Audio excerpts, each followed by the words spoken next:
Ayaw na ninyo iboto ang kandidato ni Marcos. Yes! Ngano man, kay kaning mga kandidatuhan sila man pod ang nagasulti kay Marcos, okay lang nga dili nimo ihatag imong saad, basta paliguin lang mig-aix og tupad og akap, kami na'y bahala. Okay lang. Actually sir, tinuod na. Impeachable offense no ilahang gibuhat kay PRD. Yes! Yes! That is the betrayal of public trust. Classic. Dili nimo pwede kuhaon ang isa ka Pilipino dinhi sa sulod sa ato ang nasod. Unya dad-on nimo, isakay nimo og airplane, dad-on nimo sa laing nasod ug ihatag nimo sa dayuhan niya. Mingon ka, ikulong na siya. Dili na siya pwede. Ang tawag ana sa international law, extraordinary rendition. It's a crime. Dili na siya pwede mo nang kanang ginaingon nimo nga impeachable offense. Tama gina siya, sir. Yes. Siya dapat ang i-impeach. Sayahang gibuhat kay President Duterte. Yes!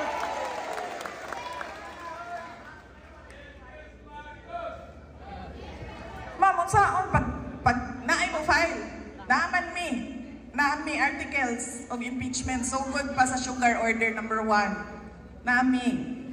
Naka-ready na siya, ma'am.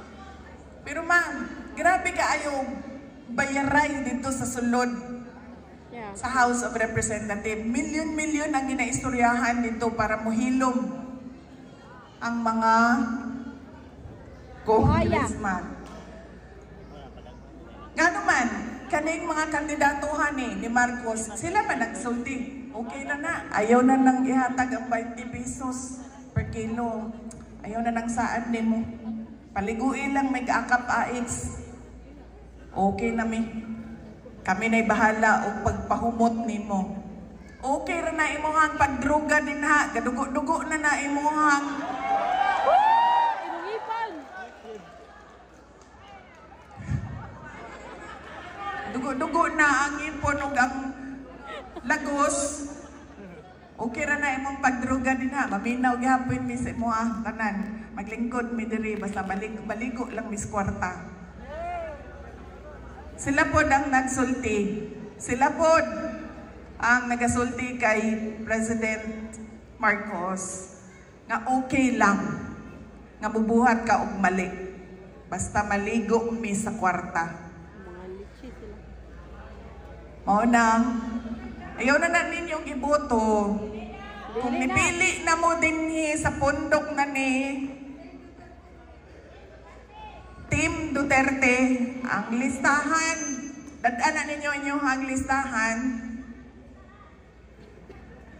Kibaw mo, matinghalan yun ko aning mga Pilipino.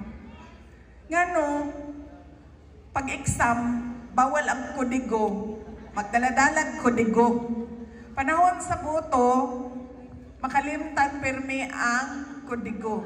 Dadaanan ninyo ang kodigo aron walay magkamali sa pagpili.